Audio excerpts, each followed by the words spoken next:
today with Natalie Kovarik, and Natalie lives in Nebraska with her family where they ranch, and she has some other business ventures, and but particularly has a fairly interesting story of how she's kind of come to be where she's at now. So Natalie, if you would not mind starting us off by kind of just telling us a little bit about yourself and a little bit about your story. I'd love to. Thanks so much for having me on today, too. Absolutely. So, as you said, I'm Natalie Kovarik, and I like to say, a rancher's daughter turned ranch wife turned ranch mom. So, I was actually born and raised in Southwest Montana, fourth generation on a registered Hereford operation there. And it was very much a family business. Two of my sisters are still on the ranch, working with my dad. So, my parents, I don't think they ever wanted us to feel like tied to the ranch or like we had to take it over. So they always really encouraged us to do something else beyond agriculture if that's what we wanted. So I actually got my degree in pharmacy, and that is what I did kind of for a period of my life. So after graduation, until I met my husband, I was actually working in the medical field in one of the bigger cities in Montana. So I was still connected to agriculture. It wasn't far from the ranch, and we were out there all the time. But I wasn't, I guess I wouldn't say I was like directly involved in agriculture. That changed when I met my husband, who is a fifth generation rancher down here in Nebraska. And that's kind of how I ended up down here ranching in the heartland with him. So we met a couple of years ago at my family's annual bull sale, and through a whirlwind, I'm back, came full circle, back on the ranch. And like you said, we're kind of just ranching and familying down here. We have two boys with a third on the way, and I just pretty much share our dailies on social media. Yeah, and so by the way, congratulations on the new edition who is soon to arrive, right? We're getting to the close mark there. Final countdown. If you want to cue that song to play, that'd be great. Yes. Yeah, beginning of November. So we're like on a four-week countdown. Getting close, getting close. But you mentioned that you had kind Yes. of before returning back to the ranch life of things, you were a pharmacist. Now, is that something that you still kind of do part-time or completely on the ranch now? Yeah, so as anyone who in agriculture knows, off-ranch jobs are usually important and they're needed. So yes, I still work. I'm fortunate enough to work part-time. I only work 2 days. We are not far. We're outside of a little community of about 2,000. And our ranch is probably only about 5 miles. It's about a 10-minute drive into town. So it's not very far, and there's a little critical access hospital there. And so 2 days a week, I work as a staff pharmacist there. Okay, very cool. And so you really kind of get the best of both worlds then, as far as the ranch life, and then kind of get to escape sometimes for the city life aspect as well on a small town scale, I guess. Yeah, it's nice. I mean, I love my days at home.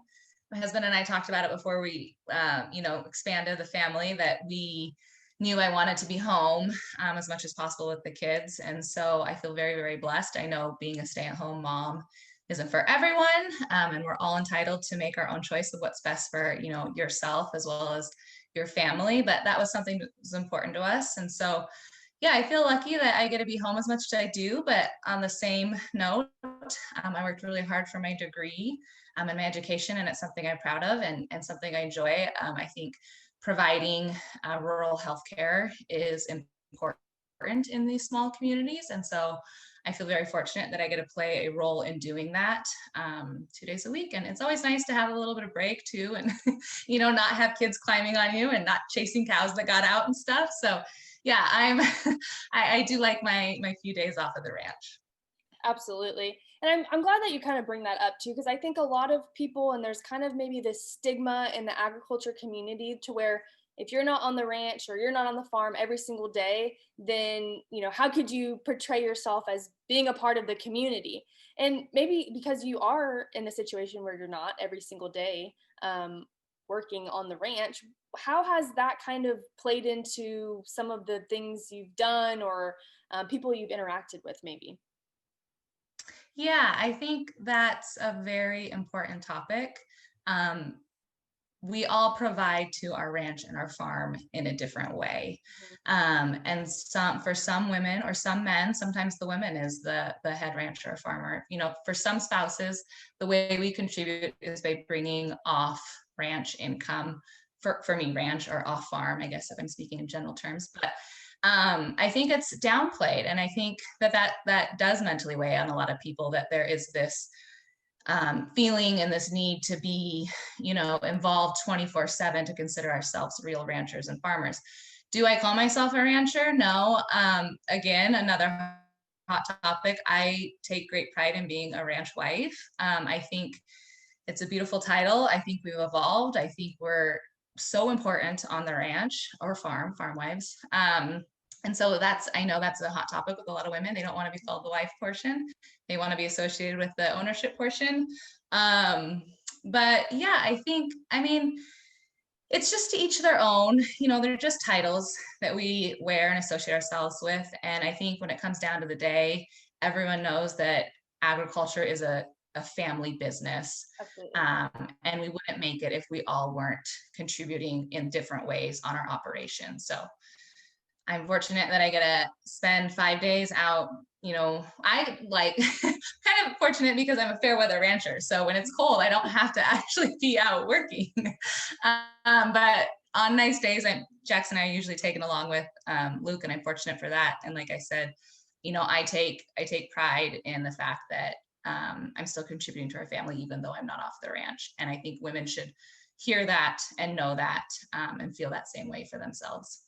Yeah, absolutely. Just kind of knowing that whatever role you play is important in whatever aspect it might be.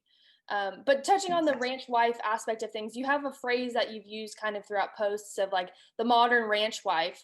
And what does that phrase really kind of mean? I think it kind of encompasses everything you just touched on, but how does that connect to you? Yeah, I guess I threw modern in there because when I was creating, like our website or design or trying to refer to myself, I do think there is that stigma with the ranch wife or the farm wife, thought of, very old fashioned.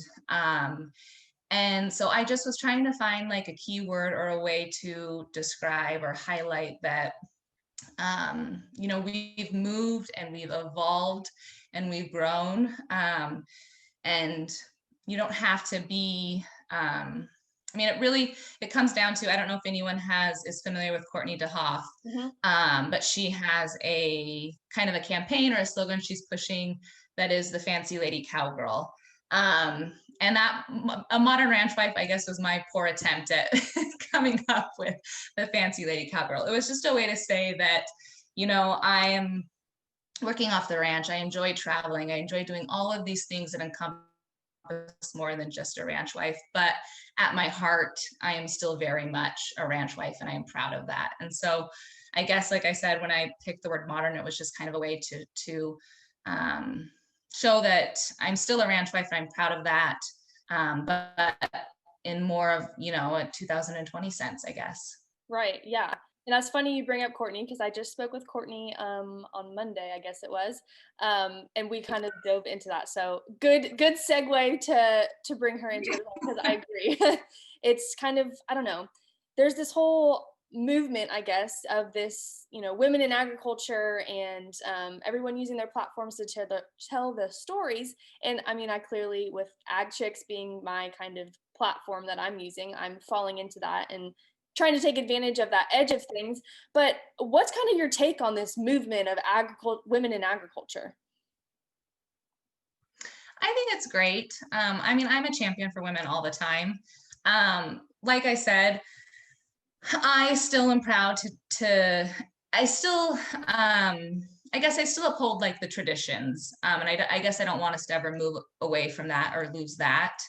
But yeah, I think it's really great. I think that social media is a beautiful platform for us to tell our stories and to stand proud and whatever that rings true. So if that's for women to, champion that they're the rancher and the head part of the operation, that's great. If that's for them to, champion the wife role and the things that the wife does and how important they are, that's great. And like Court DeHoff's message, I think it's all beautiful. I think we all have really important things to say, and they're all different things, and we don't have to align. I think that's kind of one of the hard things about social media is we feel like everyone has to align with the same title or campaign or movement, and we don't have to. What's important to one person isn't important to the other, but we all have, we all very much so have a right to share, what's important to us. So I think it's beautiful. Exactly. And speaking about social media, that's how I came across you and how I come across most of the individuals I speak with. But how has social media kind of allowed you to maybe share your story in a more wider reaching span, I guess, or aided you in telling Oh, that God. story? It's the greatest tool. I can't believe it's free, Right? honestly. Like the marketing and advertising and connecting you can do nowadays on social media between the fly, um, between all the different platforms, whether it's like YouTube or Instagram or Twitter or Facebook, whichever one you're active on. It is amazing the amount of people you have the potential to reach.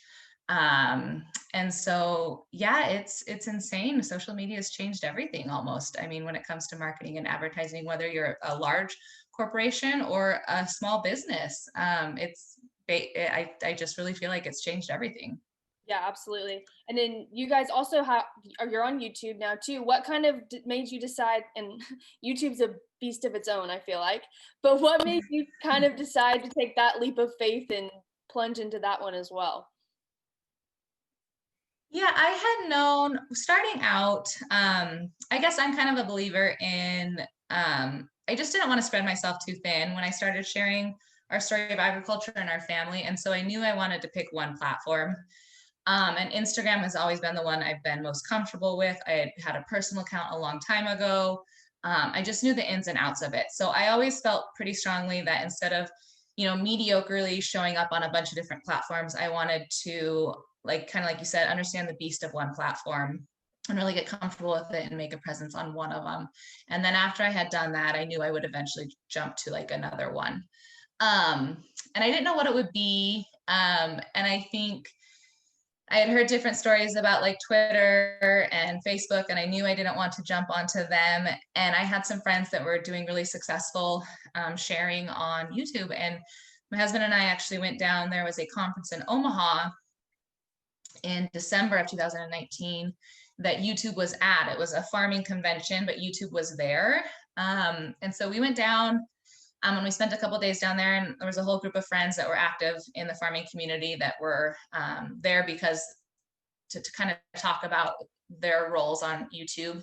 And kind of after, speaking with them directly and then just hearing the things YouTube, the company itself, had to say about farming and ranching on YouTube, my husband and I left, and I kind of said, I think, we should make the jump to YouTube. I think we should give it a try. And thankfully he went down with me because he had heard everything I heard, and he was like, yeah, I think it's a good idea. It sounds like people are having, success with it.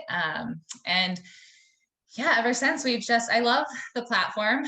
It is a lot of work, but at the same time, it's also not. Instagram is a lot of curation, and that's just me personally. I really like to keep a very curated, beautiful feed. One of my mottos or missions, I guess is a better word for Instagram, is to kind of showcase the beauty of the Western lifestyle. And so I really try and keep a very beautiful feed. And so for me, that's a lot of work.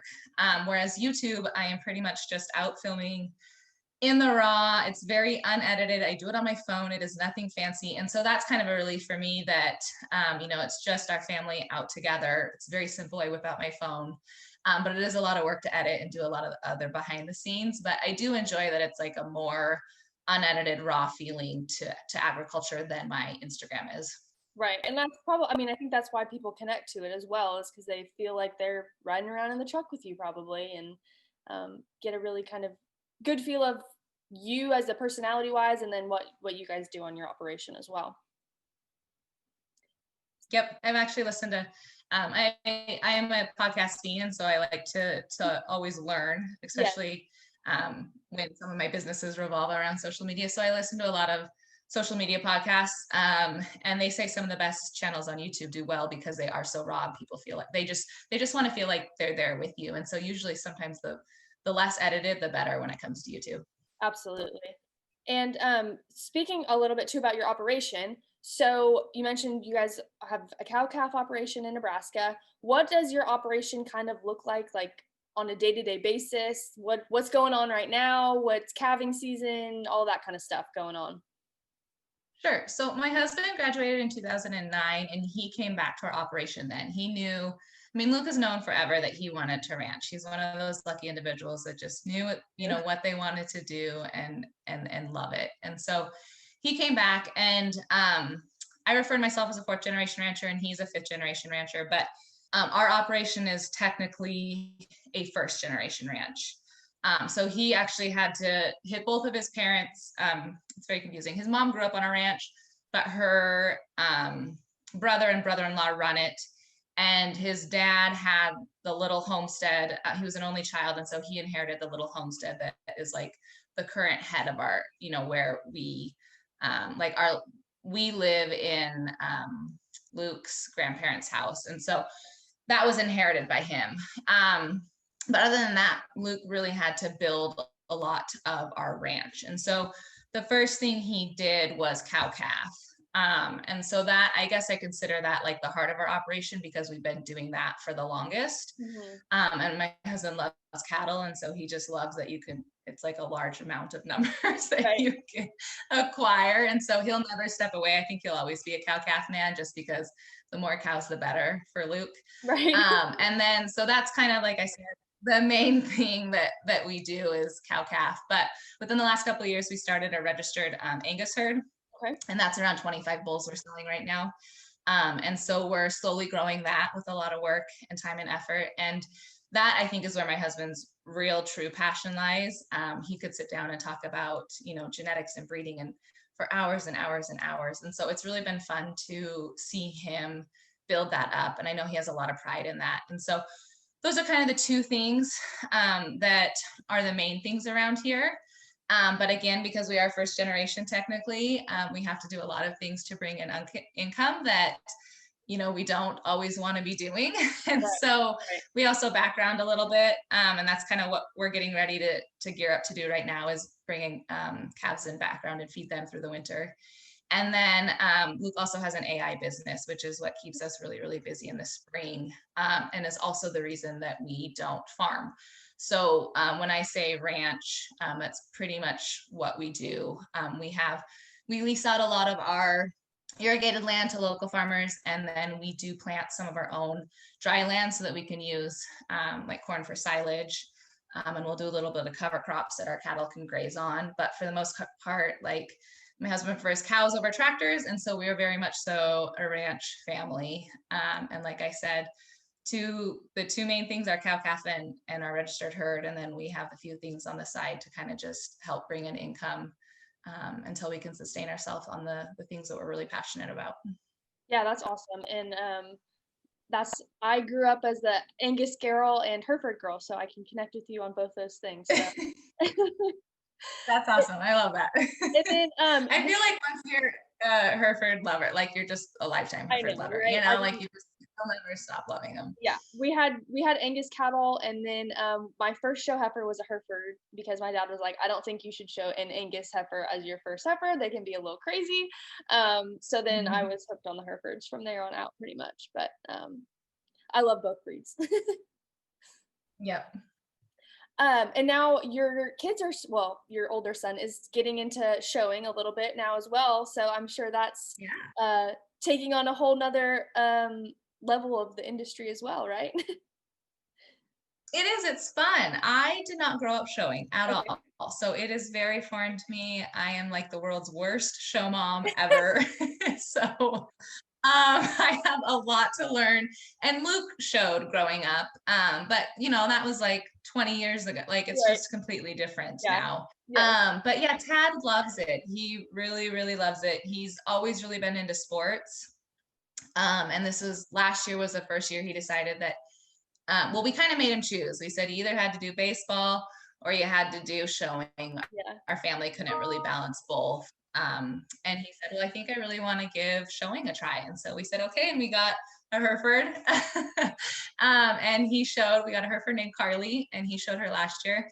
And it was different because of COVID. And so I know that, it was actually kind of nice for us because we were able to kind of dip our toes in and ease ourselves into the showing world. But this year he wants to up the ante and we're showing 2. And so we have a show steer, and then we'll do another breeding heifer. And yeah, it's an interesting world. Like I said, I'm learning a lot about it, but it's been really fun. And it's really fun to see Tad have such a passion for it and really, take the lead. And we were kind of concerned that we would be the ones out feeding and grooming and doing all the work as the parents. Right. But Tad really took ownership and he did a really good job. And so, that's always fun to see work ethic like that in your child. So overall, showing 2019 was great. We'll see how 2020 goes. Yeah, absolutely. That's great. Or no. So 2020. I'm a year off. Show season 2020 was okay. We'll see how 2021 goes. We're just not going to count 2020 because let's be real. Right. Exactly. Also, I went to the State Fair of Texas last week, and it was like the first big show, I guess, that's kind of gone on here in Texas, and everyone was just so excited to be back in the show ring. So yes, it is. The atmosphere is fun. I mean, you can feel it in the air when you step into those. We went to some smaller ones, and then we did the big, our state fair. And, so when we got down to the state fair, I was like, oh, I get it. It's a fun atmosphere to be a part of. For sure. And I'm sure too, kind of unique for you guys to be able to see the other side of kind of, you're obviously raising cattle on the ranching side of things, but in the show industry too, to kind of see where things overlap and the disconnect as well sometimes. Yes, I actually talk about that a lot because growing up in the registered industry in Montana, I wasn't exposed to feed. I mean, there are not a ton of feedlots up there. Yeah. There are not a ton of, I guess I just wasn't exposed to other areas of the beef industry as much as what I saw in front of my eyes every single day, which is just a registered operation. And so kind of like you said, even though you're in the agriculture industry, it's still a huge industry. There are still so many sectors of it that you don't understand or you may not have been exposed to. And so, yeah, for me, it was really interesting to see showing, and it's been interesting to learn, about even cow calf and feedlot now that I'm down here in Nebraska, because those are super prevalent in this area. And I, like I said, feedlots are, I don't even know how many there are in Montana, but not a lot. And so that's an industry that I've really, really come to learn a lot about. And yeah, like you said, there can be a disconnect even though you're in agriculture. Yeah, for sure. And I think just being able to kind of see what you're doing, how that maybe impacts a different line or a different area in the industry as well. So just how it all works together. Yes, I love now that I can finally fully understand and see it all come full circle, and how each sector plays a very important role to contribute from going from pasture to plate. I mean, we can't do it without everyone playing their role. Kind of the same thing we talk about, individuals on the ranch. It's just not doable without everyone, contributing what they do. And so, yeah, I love now that I understand more about the full cycle, of the beef industry. Yeah. And so kind of just time's sake, kind of wrapping things up here, but as far as maybe now too, kind of seeing those other sides, how has that impacted how you are maybe telling your story or telling agriculture's story now through kind of your platforms? Yeah, it changed it a lot. I mean, you of course never want to say something stupid. And Right. so, like in the beginning, I kind of stuck to what I knew. And so now, as I learn more, I feel like I can be a true advocate for the industry and share more about each, sector, and really try and build each sector up. I think that's something important in agriculture, that we're only 2% of the population. And so it's important that we're building each other up, even though we come from different areas or maybe farm or ranch a little bit differently. I still think we're a part of the same community. And so, yeah, I love that I'm continually learning, and thankfully I am, because now I feel like I said, I can do a little bit better of a job being an advocate for, all the areas, which I think is really important to stay true to being, agriculture as a whole. This is who we are, and we support everyone. Exactly. And just the agriculture community, I mean, I grew up in it, obviously, so I have a specific opinion about it, but I really think that it's one that's very supportive and encouraging of everyone else in the community. Great place to raise kids, that's for sure. Absolutely. I always say that the agriculture community is made up of some of the, the kindest people I've ever met, the most hardworking people I've ever met. Just there are some wonderful attributes of people who work in agriculture, and I've always been extremely, extremely proud to come from that background. Exactly. I could not agree more. So Natalie, where can people find you if they are wanting to connect? Very simple. It's centered around my name. So on Instagram, we are Natalie Kovarik, so Natalie, and then Kovarik is Kovarik. And then on YouTube, we're the Kovariks. So Perfect. And I will tag that in all of the things that this will come out on. So Natalie, thanks so much for spending time with me today. I'm glad we were able to sit down with kind of the craziness that's occurring right now. So thanks so much for taking a few minutes to chat. No, thank you for having me. It's always fun to meet other people and get on other, platforms like this to all share and promote each other. So I'm honored that you asked me. And yeah, it was fun. Great. Thanks so much.